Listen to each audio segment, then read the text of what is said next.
Despite being co-claimant countries in the disputed South China Sea, the Philippines and Vietnam moved to solidify their defense alliance, with Defense Secretary Gilberto Teodoro Jr. and his Vietnamese counterpart renewing a 2010 cooperation agreement. Patrick De Jesus has the report. Defense Secretary Gilberto Teodoro Jr. met with Vietnam Defense Minister General Phan Van Giang.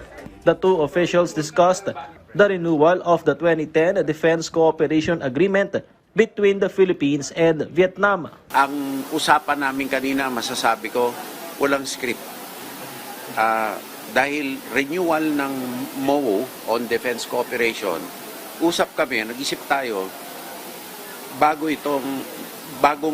panibago itong anyo.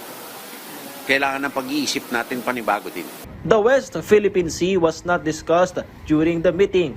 Both the Philippines and Vietnam are claimant countries in the South China Sea.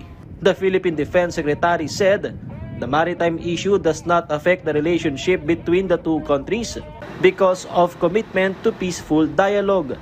Vietnam is one example. Brunei and Malaysia are other examples too. I mean, we cooperate with each other on several things. No?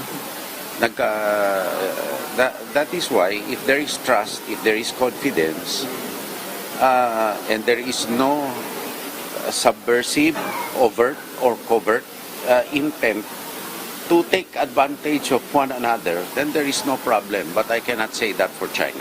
Hindi na nga sumusunod sa batas, galit pa.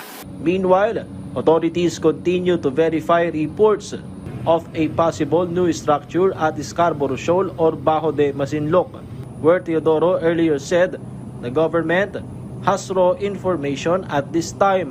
Lahat naman na nangyayari, siniseryoso natin eh. Ano ba ibig sabihin ng seryoso? Pinoprocess, sinisigurado, and then kanya-kanya kaming departamento, nag-uusap kami kung paano ang magandang solusyon. We're not even sure if it's a structure. Kaya nga raw eh, cannot characterize it.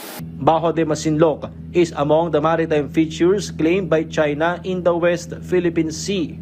Beijing has previously declared the area a nature reserve despite it being located within the Philippines' 200 nautical mile exclusive economic zone, approximately 124 nautical miles off the coast of Zambales.